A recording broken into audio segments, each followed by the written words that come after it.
आप परचेजेस कर रहे हैं तो 75,000 तक आप टैक्स विदहेल्ड नहीं करते, 75,000 पे जाके आप टैक्स विदहेल्ड करते हैं।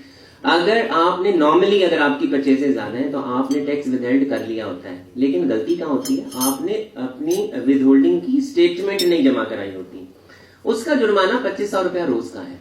आपने जो मजेदार बात अब बताने जा रहा हूं वो ये बताने जा रहा हूं कि आपने टैक्स जमा करा दिया है, आपने गवर्नमेंट को इन्फॉर्मेशन नहीं दी है। अब चूंकि आपने गवर्नमेंट को इन्फॉर्मेशन नहीं दी है तो इन्फॉर्मेशन ना देने का जुर्माना रोज का 2500 रुपया है। और लोगों को जो नोटिस आते हैं वो उसमें जो ये पेनल्टी आती है कि आपने हमें इन्फॉर्मेशन नहीं दी, वो लाखों की होती है, और जो टैक्स एक्चुअल टैक्स होता है वो 100 में होता है, वो हजारों में होता है, पेनल्टी लाखों में होती है। हमें इन बातों का ध्यान रखना चाहिए है। अब कानून ये भी आया है कि जो ऑर्डिनरी कंज्यूमर है, जो CNIC का आजकल जो इशू चल रहा है, उसमें हमें कम से कम CNIC देना जरूरी है।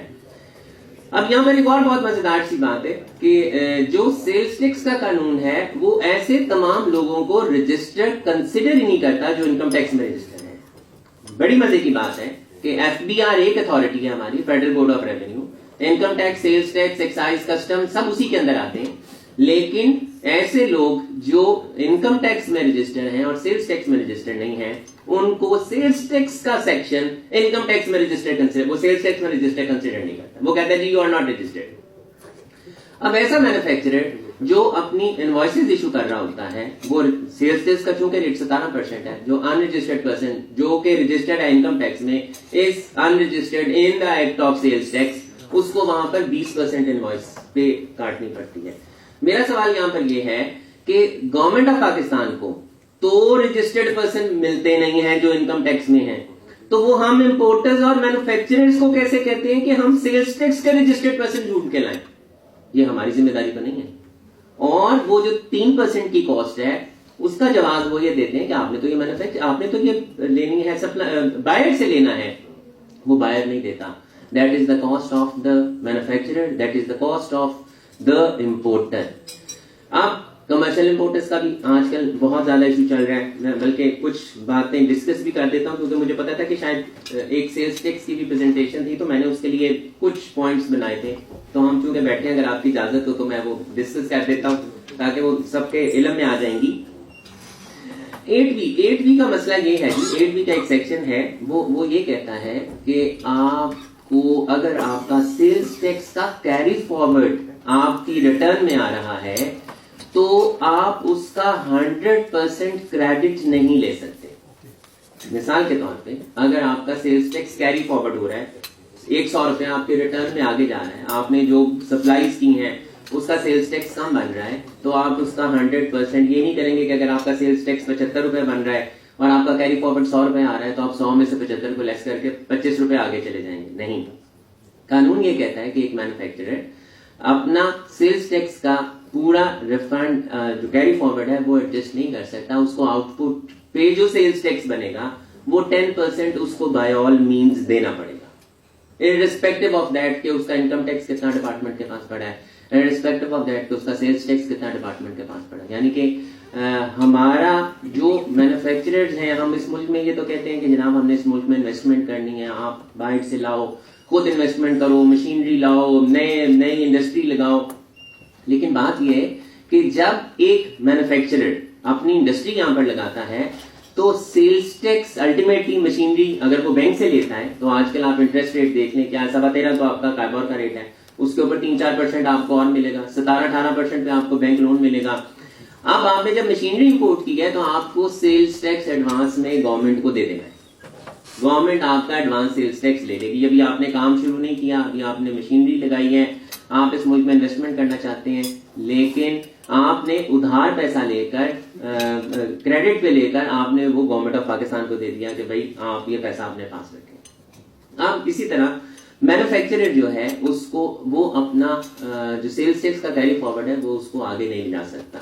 ये एक बहुत बड़ा इशू इस वक्त बना हुआ है और ये इशू कमर्शियल इंपोर्टर्स के लिए भी बना हुआ है। इस वक्त बहुत से आज भी सेल्स टैक्स की रिटर्न की डेट एक्सटेंड हुई है, वो आज 20 तारीख है, आज भी एक्सटेंड हो गई। वो इसलिए एक्सटेंड हो गई क्योंकि बहुत से कमर्शियल इंपोर्टर्स हैं, उनकी रिटर्न इस वक्त सबमिट नहीं हो रही, उनके जो कैरी फॉरवर्ड आ रहे हैं, कमर्शियल इंपोर्टर्स 8B के सेक्शन से एग्जेम्प्टेड है कि उन पे ये लागू नहीं होता, लेकिन उनकी भी अगर सेल्स टैक्स कैरी फॉरवर्ड हो रहा है तो उनकी रिटर्न्स में 8B लग रहा है, वो पूरा उसका एडजस्टमेंट नहीं ले पा रहे हैं। शायद इसी वजह से उन्होंने इसको आगे किया होगा। कुछ आइटम्स हमारी थर्ड शेड्यूल में भी आ गई हैं। थर्ड शेड्यूल की आइटम्स वो होती हैं जिस पे आपने अपनी प्राइस को टैग करना होता है। जब आप इंपोर्ट करते हैं तो हुकूमत पाकिस्तान अब ये कहती है, कानून ये कहता है कि irrespective of the costing, irrespective of the value of the dollar, irrespective of the interest, irrespective of other expenses, आपने अपनी रिटेल प्राइस उसके ऊपर मेंशन करनी है। जब आप इंपोर्ट कर रहे हैं बाहर से, आप उस पर टैक्स दे देंगे, हमें आप बता देंगे आपने किस वैल्यू के ऊपर आपने हमें टैक्स देना है। आप जितने का मर्जी बेचें, this is none of our business. आप सस्ता बेचें, आप महंगा बेचें, लेकिन आप हमको बता दें कि आपने वो कितने का वो बेचना है। अब उसमें भी मसाइल आ रहे हैं, वहां भी लोगों का पैसा स्टक हो रहा है। आसानियां हम जो बार बार करते हैं कि लोग क्यों टैक्स नेट में आने से घबराते हैं, आपका पैसा वहां पर स्टक होता है, आपको रिफंड्स इनकम टैक्स के नहीं मिलते, आपको रिफंड सेल्स टैक्स के नहीं मिलते, आप इसमें भी आपको सेल्स टैक्स का रिफंड नहीं मिलता, आपका जो कैश फ्लो है वो आपका ब्लॉक होता जाता है। अब जो हम CNIC की भी बात कर रहे थे, उसमें भी कानून ये कहता है कि जो ऑर्डिनरी कंज्यूमर होगा, ऑर्डिनरी कंज्यूमर वो है जिसने उस चीज को खुद कंज्यूम करना है, उसने आगे सेल नहीं करना। अगर एक, और वो भी शर्त एक रिटेलर के लिए है कि अगर एक रिटेलर अपनी सप्लाईज करता है और वो ऑर्डिनरी कंज्यूमर को देता है तो वो तो CNIC के बगैर एक्सेप्ट हो सकती है, लेकिन अगर वो ऑर्डिनरी कंज्यूमर नहीं है और वो रिटेलर भी नहीं है, या वो मैन्युफैक्चरर है या वो कमर्शियल इंपोर्टर है, तो उसको कम से कम CNIC, NTN और सेल्स टैक्स नंबर देना है। अब आप ये कहेंगे कि गवर्नमेंट का तो फैसला हो गया, हम तो फरवरी तक तो आपसे पूछेगा कोई नहीं। तो मेरी अकल में, मेरी जाती राय में ऐसा नहीं है। हमें अपने रिटर्न्स को फाइल करते वक्त ध्यान करना चाहिए, और करंटली भी रिटर्न्स एक्सेप्ट नहीं हो रही। 8B का सेक्शन लग रहा है, इसका यह मतलब है कि जो एग्रीमेंट हुआ है वो अभी तक इम्प्लीमेंट नहीं हुआ है। अगर वो इम्प्लीमेंट हो गया होता तो वो आपको 8B का यहाँ पर प्रॉब्लम ना आ रहा होता। फिर वो कहा, मैडम ने पूछा लोग क्यों नहीं फाइल करते। लोग फाइल इसलिए नहीं करते कि आपकी जो इनकम टैक्स, मैं नॉर्मली एक बात ये करता हूं कि फाइल करना वही भूलता है या गलत रिटर्न वही फाइल करता है जो फाइल करता होगा। जो फाइल ही नहीं करेगा, ना वो गलती करेगा ना वो भूलेगा। अब अगर आप अपनी रिटर्न को देर फाइल करते हैं या आप अपनी रिटर्न को फाइल करना भूल जाते हैं तो इनकम टैक्स की रिटर्न शायद ना टाइम पे फाइल करने का जुर्माना 40,000 रुपया है, और वेल्थ टैक्स की स्टेटमेंट को फाइल ना करने का जुर्माना 1 लाख रुपया है। अब कहीं गलती भी हो सकती है, जरूरी नहीं होता कि आपने कॉन्शियसली ही रिटर्न फाइल नहीं की, आपने कॉन्शियसली ही उसमें गलती की है। और जो आपकी रिटर्न है वो तो आपके लॉयर्स फीड करते हैं, लॉयर से भी तो गलती हो सकती है, तो लेकिन पेनल्टी मुझे आएगी, मैंने उस कॉस्ट को बियर करना है, उसके जितने नुकसान हैं वो मैंने उसके बियर करने हैं। जो एक और बहुत मजेदार बात है, जैसा कि मैंने आपको कहा कि जितने भी इनकम टैक्स में रजिस्टर्ड लोग हैं, सेल्स टैक्स का कानून उनको रजिस्टर्ड कंसिडर नहीं करता। तो सेल्स टैक्स और इनकम टैक्स के कानून में खुद मुतजाद है, बहुत सी जगहों पे कानून एक दूसरे के खिलाफ है। जैसा कि सेक्शन 73 ऑफ सेल्स टैक्स ये कहता है कि आप ऐसी तमाम पेमेंट सप्लाईज की कैश में कर सकते हैं अगर सप्लाई की वैल्यू 50,000 रुपए से कम है, वो आप कैश में कर सकते हैं। अगर वो 50,000 रुपए या 50,000 रुपए से ज्यादा है तो आपने वाया बैंकिंग इंस्ट्रूमेंट उसको करना है। लेकिन इनकम टैक्स का कानून एंड सेक्शन 21L ये कहता है कि आप कोई भी पेमेंट 10,000 रुपए से ज्यादा की कैश नहीं कर सकते। अब सेल्स टैक्स का कानून ये कहता है कि आप 50,000 रुपए कर सकते हैं। इनकम टैक्स का ये कहता है कि आप 10,001 रुपए की नहीं कर सकते। तो जब सेल्स टैक्स का ऑडिट होता है तो तब तो ये फिगर निकल जाती है, लेकिन जब इनकम टैक्स का ऑडिट होता है वो पकड़ी जाती है। वहां पर पेनल्टी लग जाती है। मैडम एक ये वजह भी है कि हम जो कानून है वो आपको शायद सजा देने के लिए है, वो आपको फैसिलिटेट करने के लिए नहीं है। मैं नॉर्मली एक बात ये भी करता हूं कि जो ये एफबीआर का ये प्रोडक्ट है, एफबीआर को अपना प्रोडक्ट सेल करना है। तो जब आपने प्रोडक्ट सेल करना होता है, अपना मार्केटिंग की स्ट्रेटेजी ये है कि आप उसमें अच्छाइयां बताते हैं, आप उसकी खामियां और बुराइयां नहीं बताते कि इस प्रोडक्ट की ये खामियां हैं। असूली तौर पे एफबीआर को तो ये कहना चाहिए कि जनाब अगर आप टैक्स नेट के अंदर आएंगे तो हम आपको ये फायदा देंगे, आपको जनाब आपके बच्चों को ये सहूलत होगी, एग्जेम्पशन होगी, आप ट्रेवलिंग करेंगे तो आपको ये सहूलत होगी, आप कोई और परचेजेस लेंगे तो आपको ये सहूलत होगी। एफबीआर ये कहता है कि जनाब अगर आप टैक्स में हमारे साथ रजिस्टर हैं तो हम फाइलर और नॉन फाइलर का रेट लगाएंगे, जो कि ये भी कॉन्सेप्ट उन्होंने खत्म कर दिया।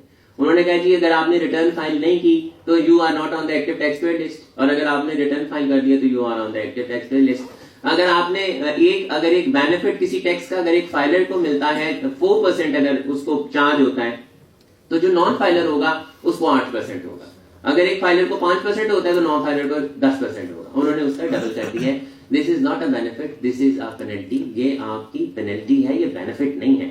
बेनिफिट तो ये होता है कि आपके बच्चों को रिलैक्सेशन दी जाए, आपको सेहत में वीआईपी ट्रीटमेंट दी जाए, आपको अगर ट्रैवलिंग कर रहे हैं तो वहां पर आपको किया जाए। अब जब आपका सेल्स टैक्स और इनकम टैक्स के कवानीन में आपस में मतजाद होंगे आपस में, तो फिर आप किसको फॉलो करेंगे? रिफंड्स की भी हमने बात की। रिफंड्स के प्रॉमिसरी नोट दे दिए हैं। क्या प्रॉमिसरी नोट से आपने गवर्नमेंट बैंक से पैसा लिया, बैंक से पैसा लेके आपने कारोबार में लगाया, कारोबार में लगाकर आपने इनकम टैक्स कटवा दिया।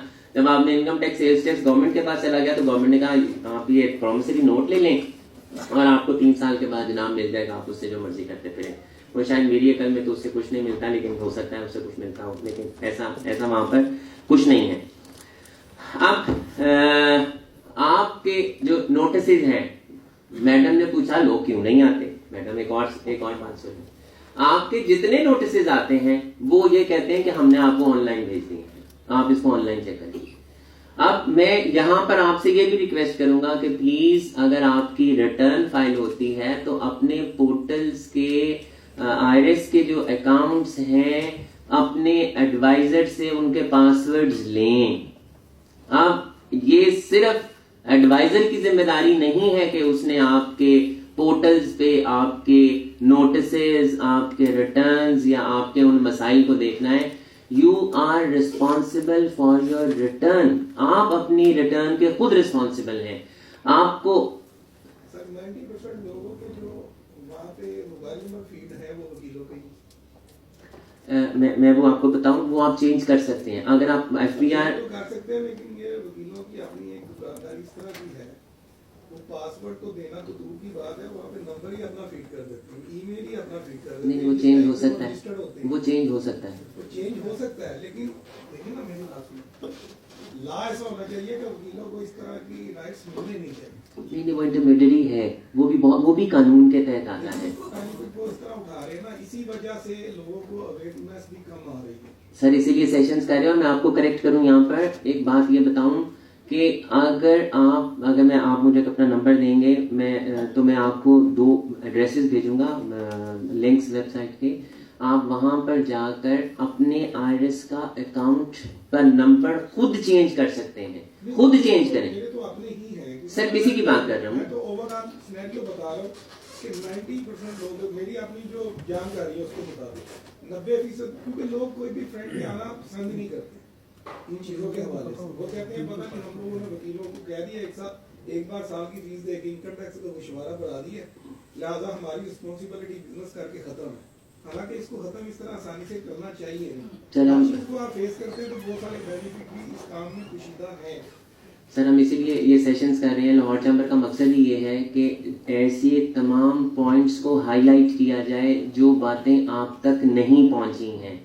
हमारा मकसद बिल्कुल आपकी 5 उंगलियां हैं, एक उंगली बड़ी होती है और बड़ी उंगली बड़े ज़र्फ वाली होती है, 4 उंगलियां छोटी हैं। तो मैं मिसाल नहीं देना चाहूंगा, तो देखें 20% ऐसे लोग भी हैं जो बहुत अच्छे हैं, हो सकता है 40% भी हो सकता है 60% भी हो। लेकिन अगर आप सिर्फ एक उंगली का ज़र्फ बड़ा रखें 20%, तो इसका मतलब है कि 80% जो हैं वो शायद गाइड नहीं करते, या 40% या 60%। तो इन सेशंस का मकसद ही ये है। आज देखें, हमारा आज बात कुछ और होनी थी, हम बात कुछ और कर रहे हैं, हम किसी और ट्रैक पे बात कर रहे हैं। तो वो ये इसीलिए सेशंस करवा रहे हैं। और बार बार, बल्कि मैं आपको बताऊं, आज 20th है, 26 को भी सेशन है यहाँ पर।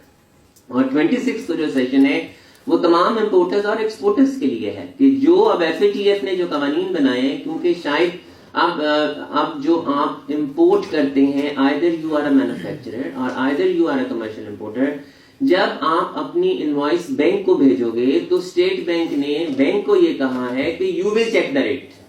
आप रेट को चेक करो कि इसने रेट ठीक लगाया कि नहीं लगाया आपका। अभी तो हम ये कहते थे ना कि जब हमने बैंक को डॉक्यूमेंट्स दे दिए, इनवॉइस दे दी, वो जनाब आगे चली गई, LC खुल गई, आपके सप्लायर के पास चली गई, अस्सलाम वालेकुम जी। वहां से जब डॉक्यूमेंट्स वापस आएंगे, जब वहां से डॉक्यूमेंट्स आएंगे तो at the time of court, आपके क्लियरेंस के वक्त वो आपको कहेंगे जी आपने अंडर इनवॉइस किया है, या वो आपसे पेनल्टी लेंगे। भाई अब आपकी इनवॉइस ही नहीं, अब आपकी LC नहीं खुलेगी।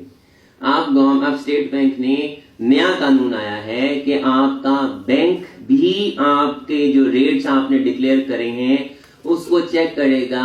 यानी कि बैंक को एक और काम दे दिया गया है कि भाई अब आप रेट्स को चेक करो कि ये जो रेट डिक्लेयर किया है वो ठीक किया है या नहीं किया। तो उसी सिलसिले में 26 को हमारे यहाँ पर सेशन है इंपोर्टर्स और एक्सपोर्टर्स के लिए। FATF के जो कवानीन आए हैं, जो स्टेट बैंक में नए चेंजेस आए हैं, और यही मकसद है हमारा जी कि हम ज्यादा से ज्यादा अवेयरनेस दें, ज्यादा से ज्यादा पॉइंट्स बता दें, ज्यादा से ज्यादा क्लैरिफाई कर दें कि इनकम टैक्स के देखें, ना ही तो हम इन मसाइल को दूर कर सकते हैं, लेकिन हम आवाज जरूर उठा सकते हैं। हम इस आवाज को अरबाब इख्तियार तक पहुंचा सकते हैं। हम लिख के भी बता सकते हैं, हम जुबानी भी बता सकते हैं, हम अपने रिजर्वेशंस भी दे सकते हैं। लेकिन ये सिर्फ एक इंडिविजुअल या एक इंडिविजुअल एंटिटी या किसी भी चैम्बर नहीं कर सकता।